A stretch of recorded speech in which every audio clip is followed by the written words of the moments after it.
నిర్గమకాండము 10వ అధ్యాయము.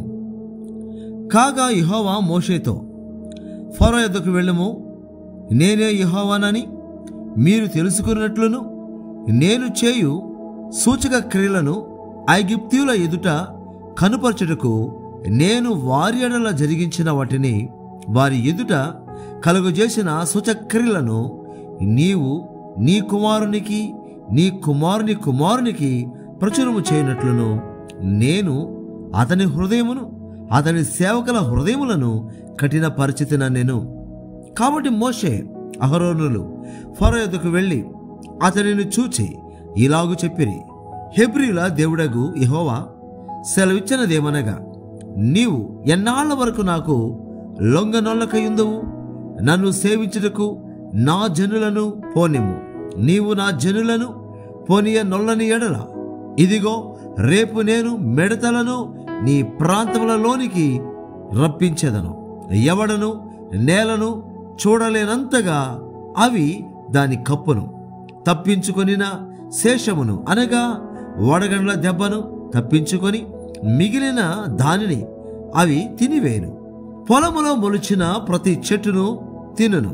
మరియు అవి నీ ఇండ్లలోను నీ సేవకులందరి ఇండ్లలోను ఐగుప్తులందరి ఇండ్లలోను నిండిపోవును. నీ పితరులు గాని నీ పితామహులు గాని ఈ దేశంలో నుండిన నాట నుండి నేటి వరకు అట్టి వాటిని చూడలేదని చెప్పి ఫరో ఎదుటి నుండి బయలు వెళ్ళెను. అప్పుడు ఫరో సేవకులు అతని చూచి, ఎన్నాళ్ల వరకు వీడు మనకు ఉరిగా నుండును? తమ దేవుడైన యెహోవాను సేవించుటకు ఈ మనుషులను పోనిము. ఐగుప్తు దేశము నశించినదని నీకింకను తెలియదా అనిరి. మోషే అహరోనులు ఫరో యొద్దకు మరలా రప్పింపబడగా అతడు, మీరు వెళ్ళి మీ దేవుడైన యెహోవాను సేవించుడి. అందుకు ఎవరెవరు వెళ్ళుదురని వారిని అడిగాను. అందుకు మోషే, మేము యెహోవాకు పండుగ ఆచరింపవలెను గనుక మా కుమారులను మా కుమార్తెలను మా మందలను మా పశువులను వెంటబెట్టుకొని మా పిన్న పెద్దలతో కూడా వెళ్ళదమనెను. అందుకతడు, యెహోవా మీకు తోడైయుండునా? నేను మిమ్మును మీ పిల్లలను పోనిచెదనా? ఇదిగో మీరు దురాలోచన గలవారు, పురుషులైన మీరు మాత్రము వెళ్ళి యెహోవాను సేవించుడి. మీరు కోరినది అదే గదా అని వారితో అనగా, ఫరో సముఖం నుండి వారు వెళ్ళగొట్టబడిరి. అప్పుడు యెహోవా మోషేతో, మిడతలు వచ్చినట్లు ఐగుప్తు దేశము మీద నీ చెయ్యి చాపుము. అవి ఐగుప్తు దేశము మీదికి వచ్చి ఈ దేశపు పైరులన్నిటినీ, అనగా వడగండ్లు పాడు చేరి వాటన్నిటినీ తినివేయునని చెప్పాను. మోషే ఐగుప్తు దేశం మీద తన కర్రను చాపగా యెహోవా ఆ పగలంతయు ఆ రాత్రంతయు ఆ దేశం మీద తూర్పు గాలిని విసరజేసెను. ఉదయమందు ఆ తూర్పు గాలికి మిడతలు వచ్చెను. ఆ మిడతలు ఐగుప్తు దేశమంతటి మీదకి వచ్చి ఐగుప్తు సమస్త ప్రాంతములలో నిలిచెను. అవి మిక్కిలి బాధాకరమైనవి. అంతకు మునుపు అట్టి మిడతలు ఎప్పుడునూ ఉండలేదు. తరువాత అట్టివి ఉండబోవు. అవి నేలంతయు కప్పెను. ఆ దేశమున చీకటి కమ్మెను. ఆ దేశపు కూరగాయలన్నిటినీ ఆ వడగండ్లు పాడు చేయని వృక్ష ఫలములన్నిటినీ అవి తినివేశెను. ఐగుప్తు దేశమంతటా చెట్లే గాని పొలముల కూరయే గాని పచ్చనిదేదియు మిగిలి ఉండలేదు. కాబట్టి ఫరో మోషే అహరోనులను త్వరగా పిలిపించి, నేను మీ దేవుడైన యెహోవా ఎడలను మీ ఎడలను పాపము చేసితిని. మీరు దయచేసి ఈసారి మాత్రమే నా పాపము క్షమించి నా మీద నుండి ఈ చావు మాత్రము తొలగించుమని మీ దేవుడైన యెహోవాను వేడుకొనుడనగా, అతడు ఫరో ఎదుట నుండి బయలు వెళ్ళి యెహోవాను వేడుకొనెను. అప్పుడు యెహోవా గాలిని త్రిప్పి మహాబలమైన పడమటి గాలిని విసరజేయగా అది ఆ మిడతలను కొంచుపోయి ఎర్ర సముద్రములో పడవేశాను. ఐగుప్తు సమస్త ప్రాంతములలో ఒక్క మిడతైనను నిలువలేదు. అయినను యెహోవా ఫరో హృదయమును కఠినపరచెను, అతడు ఇశ్రాయేలీయులను పోనీయడాయెను. అందుకు యెహోవా మోషేతో, ఆకాశం వైపు నీ చేయి చాపము, ఐగుప్తు దేశం మీద చీకటి, చేతికి తెలియనంత చిక్కటి చీకటి కమ్మున నేను. మోషే ఆకాశం వైపు తన చెయ్యి ఎత్తినప్పుడు ఐగుప్తు దేశమంతయు 3 దినములు గాఢాంధకారమాయెను. 3 దినములు ఒకరినొకడు కనుగొనలేదు. ఎవడను తానున్న చోటు నుండి లేవలేకపోయెను. అయినను ఇశ్రాయేలీయులకందరికీ వారి నివాసములలో వెలుగుండెను. ఫరో మోషేను పిలిపించి, మీరు వెళ్ళి యెహోవాను సేవించుడి. మీ మందలు, మీ పశువులు మాత్రమే ఇక్కడ ఉండవలెను. మీ బిడ్డలు మీతో వెళ్ళవచ్చుననగా మోషే, మేము మా దేవుడైన యెహోవాకు అర్పింపవలసిన బలుల నిమిత్తమును హోమార్పణల నిమిత్తమును నీవు మాకు పశువులనియ్యవలెను. మా పశువులను మాతో కూడా రావలెను. ఒక డెక్క అయినను విడవబడదు. మా దేవుడైన యెహోవాను సేవించుటకు వాటిలో నుండి తీసుకొనవలెను. మేము దేనితో యెహోవాను సేవింపవలెనో అక్కడ క్షారక మునుపు మాకు తెలియదనెను. అయితే యెహోవా ఫరో హృదయమును కఠినపరపగా అతడు వారిని పోనీయనొల్లక యుండెను. గనుక ఫరో, నా ఎదురు నుండి పొమ్ము, భద్రము సుమి, నా ముఖమికను చూడవద్దు. నీవు నా ముఖమును చూచు దినమున మరణమవుదు అని అతనితో చెప్పాను. అందుకు మోషే, నీవన్నది సరి, నేనికను నీ ముఖము చూడననేను. నిర్గమకాండము 11వ అధ్యాయము. మరియు యెహోవా మోషేతో ఇట్లనేను, ఫరో మీదికని ఐగుప్తు మీదికని ఇంకొక తెగులును రప్పించెదను. అటు తరువాత అతడు ఇక్కడ నుండి మిమ్మును పోనిచ్చను. అతడు మిమ్మును పోనిచ్చినప్పుడు ఇక్కడ నుండి మిమ్మును బొత్తిగా వెళ్ళగొట్టును. కాబట్టి తన చెలికాని యొద్ద ప్రతి పురుషుడును, తన చెలికత్త యొద్ద ప్రతి స్త్రీయును వెండి నగలను, బంగారు నగలను అడిగి తీసుకునుడని ప్రజలతో చెప్పుము. యెహోవా ప్రజల ఎడల ఐగుప్తీయులకు కటాక్షము కలుగజేశాను. అదిగాక ఐగుప్తు దేశంలో మోషే అను మనుషుడు ఫరో సేవకుల దృష్టికిని ప్రజల దృష్టికిని మిక్కిలి గొప్పవాడాయెను. మోషే ఫరోతో ఇట్లా, నేను యెహోవా సెలవిచ్చినదేమనగా, మధ్యరాత్రి నేను ఐగుప్తు దేశంలోనికి బయలు వెళ్ళేదను.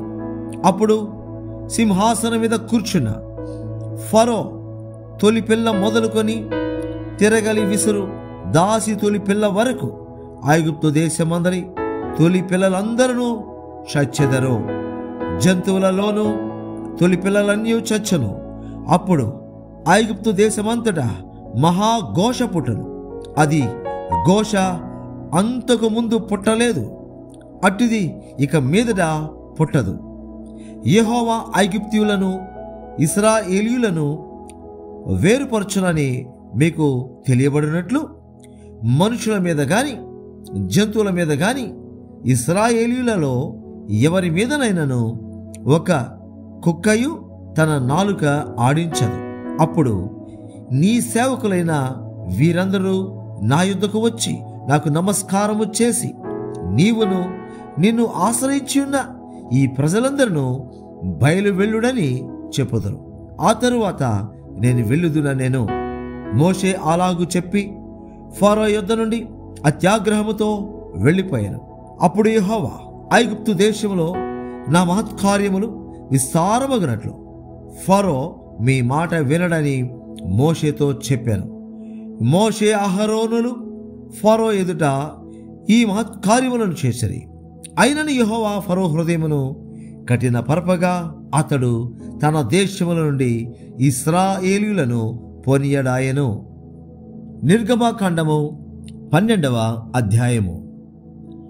మోషే అహరోనులు ఐగుప్తు దేశములో ఉండగా యెహోవా వారితో ఇలాగు సెలవిచ్చెను.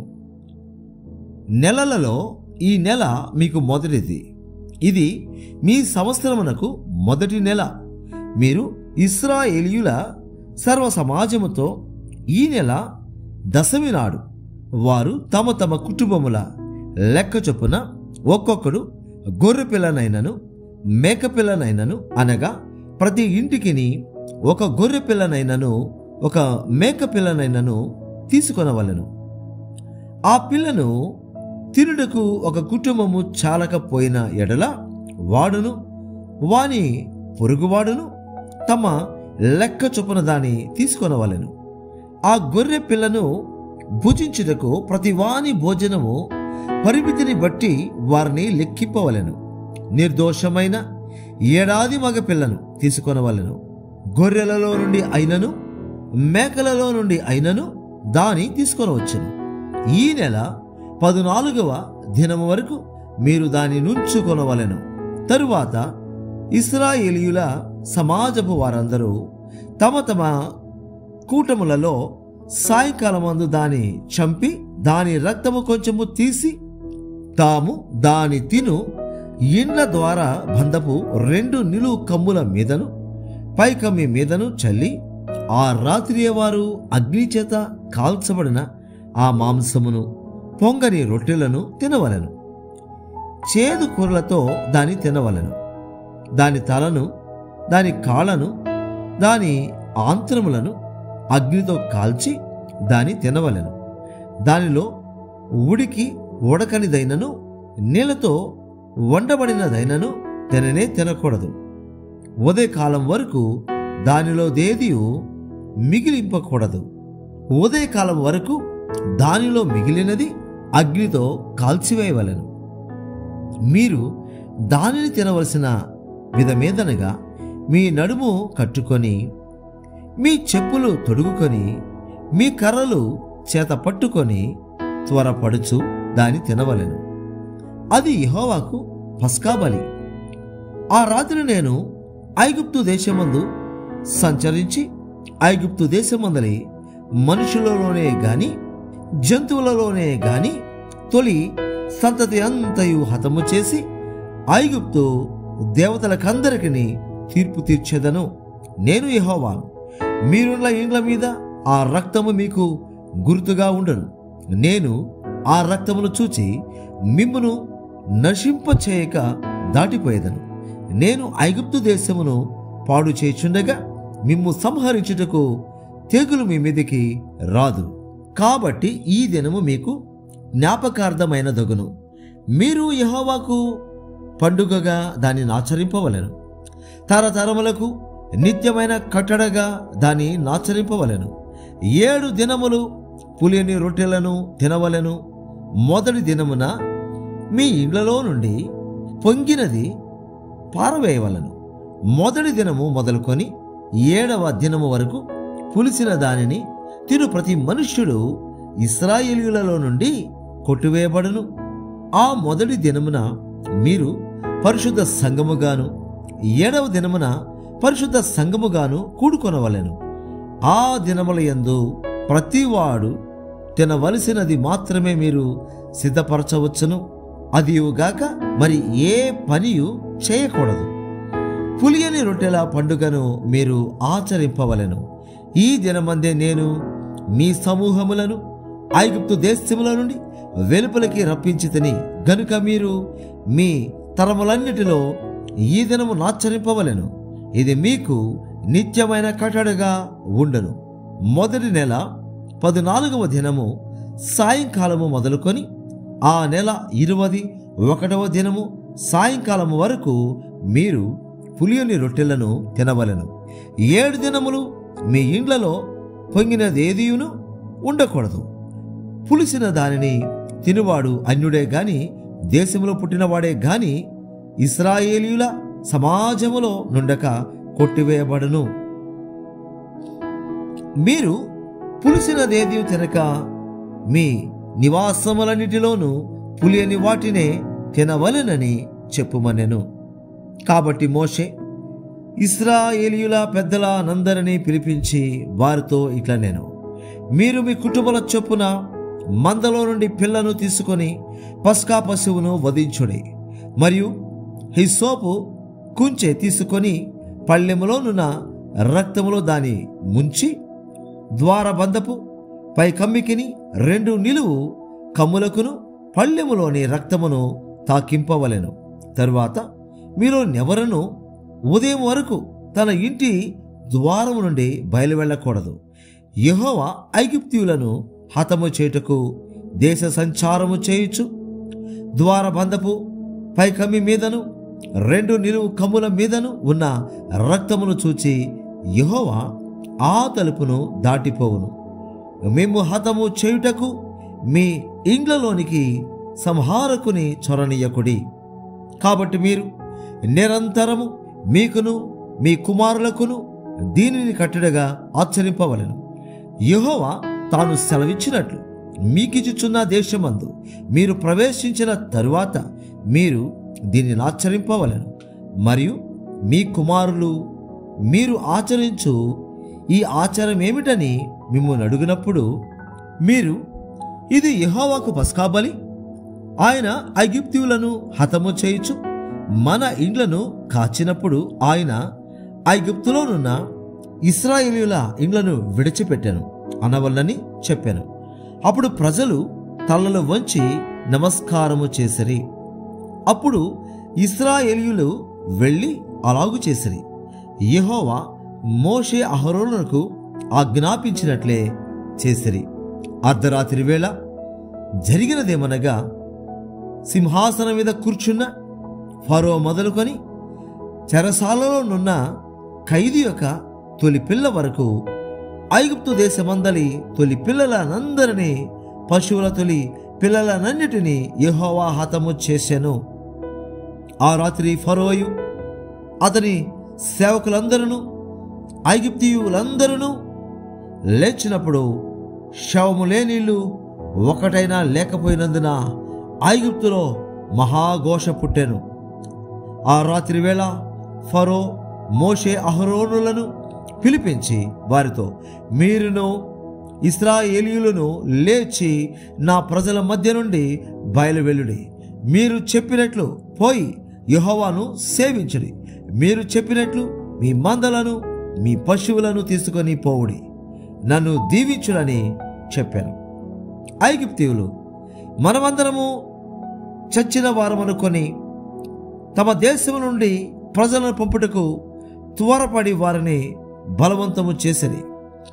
కాబట్టి ప్రజలు తమ పిండి ముద్దను తీసుకొని అది పులియక మునిపే పిండి పిసుకు తొట్లతో దానిని మూత కట్టుకొని తమ భుజముల మీద పెట్టుకొని పోయిరి.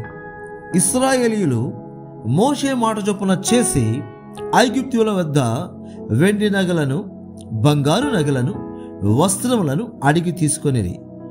యెహోవా ప్రజల ఎడల ఐగుప్తులకు కటాక్షము కలుగజేశాను గనుక వారు వారికి కావలసిన వాటిని ఇచ్చిరి.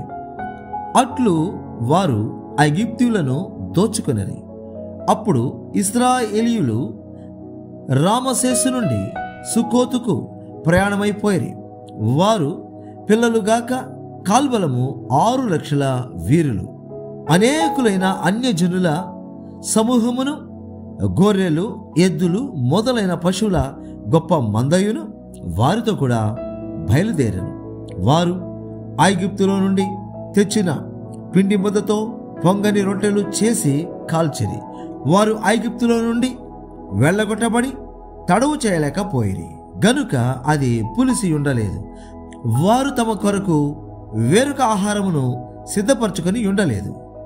ఇశ్రాయేలీయులు ఐగుప్తులో నివసించిన కాలము 430 సంవత్సరములు. ఆ 430 సంవత్సరములు గడిచిన తర్వాత జరిగినదేమనగా, ఆ దినమందు యెహోవా సేనలన్నీ ఐగుప్తు దేశముల నుండి బయలుదేరిపోయాను. ఆయన ఐగుప్తు దేశముల నుండి వారిని బయటికి రప్పించినందుకు ఇది యెహోవాకు ఆచరింపదగిన రాత్రి. ఇశ్రాయేలీయులందరూ తమ తమ తరములలో యెహోవాకు ఆచరింపదగిన రాత్రి ఇదే. మరియు యెహోవా మోషే అహరోనులతో ఇట్లా నేను, ఇది పస్కా పండుగను గూర్చిన కట్టడ. అన్యుడెవడనూ దాన్ని తినకూడదు గాని వెండితో కనబడిన దాసుడు సున్నతి పొందిన వాడితే దాన్ని తినవచ్చును. పరదేశియు కూలికి వచ్చిన దాసుడును దాన్ని తినకూడదు. మీరు ఒక్క ఇంటిలోనే దాన్ని తినవలెను. దాని మాంసములో కొంచెమైనను ఇంటిలో నుండి బయటికి తీసుకొని పోకూడదు. దానిలో ఒక్క ఎముకనైనను మీరు విరవకూడదు. ఇశ్రాయేలీయుల సర్వసమాజము ఈ పండుగను ఆచరింపవలెను. నీ యొద్ద నివసించు పరదేశి యెహోవా పస్కాను ఆచరింపగోరిన ఎడల అతనికి కలిగిన ప్రతి మగవాడు సున్నతి పొందవలెను. తరువాత అతడు సమాజములో చేరి దానిని ఆచరింపవచ్చును. అట్టివాడు మీ దేశములో పుట్టిన వానితో సముడగును. సున్నతి పొందనివాడు దానిని తినకూడదు. దేశస్థునికిని మీలో నివసించు పరదేశికిని దీని గురించి ఒకటే విధి ఉండవలెను. ఇశ్రాయేలీయులందరూ అలాగు చేసిరి. యెహోవా మోషే అహరోనులకు ఆజ్ఞాపించినట్లు చేసిరి. యెహోవా ఇశ్రాయేలీయులను వారి వారి సమూహముల చొప్పున ఆనాడే ఐగుప్తు దేశములో నుండి వెలుపలికి రప్పించెను.